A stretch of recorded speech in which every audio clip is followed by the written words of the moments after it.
Pakistan operation సింధూర్‌లో ఓడింది. కానీ యుద్ధంలో గెలిచామని వాళ్ళ కాళ్ళు చెప్పేసుకుని, వాళ్ళ విమానాలు కూలిపోయినా, వాళ్ళ ఎయిర్ బేసులు కూలిపోయినా, వాళ్ళే పరిగెత్తుకొచ్చి వాళ్ళ డీజీసీఓ ద్వారా అర్జెంట్‌గా యుద్ధం ఆపేయమని చెప్పినా, అట్లాగే వాళ్ళ భూభాగంలో అంత విధ్వంసం జరిగితే మనల్ని ఏమీ పీకలేకపోయినా, వాళ్ళే గెలిచారని చెప్పి వాళ్ళ ఆసిఫ్ మునీర్‌కి కొత్త కిరీటాలు కూడా ఇచ్చేశారు. కొత్త స్టార్స్ కూడా ఇచ్చారు. అది వాళ్ళ సిగ్గుమాలినతనం. వాళ్ళు సోషల్ మీడియాలో గెలుస్తుంటారు, మీడియాలో గెలుస్తుంటారు. అట్లాగే ఇప్పుడు ఒక విచిత్రమైనటువంటిది. ఈ ఫోటో పాకిస్తాన్ ప్రభుత్వం ఫోకస్ చేసుకొస్తోంది. ఏంటంటే Pakistan wins trademark battle over basmati rice against India. ఇది చూడగానే ఏ ఐక్యరాజ్య సమితి విషయంలో లేదో అంతర్జాతీయంగా అమెరికా దగ్గర అనుకుంటాం. ఆస్ట్రేలియాలో బాస్మతి బియ్యానికి సంబంధించి భారత ట్రేడ్ మార్క్ అంటే అక్కడ దీని మీద ఉండేటువంటి ట్రేడ్ మార్క్ భారత్ కోరితే అక్కడున్న ప్రభుత్వం తిరస్కరించింది. దాంతో పాకిస్తాన్ గెలిచినట్టు. అది పాకిస్తాన్ ఏం క్లెయిమ్ చేయలే.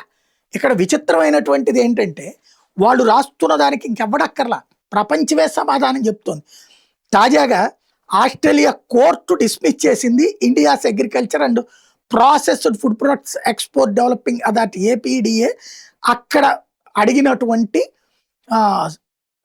ట్రేడ్ మార్క్ పవర్ని, బాస్మతి బియ్యం. ఎందుకంటే విదేశాల నుంచి ఎగుమతి చేసుకుంటున్నారు కాబట్టి.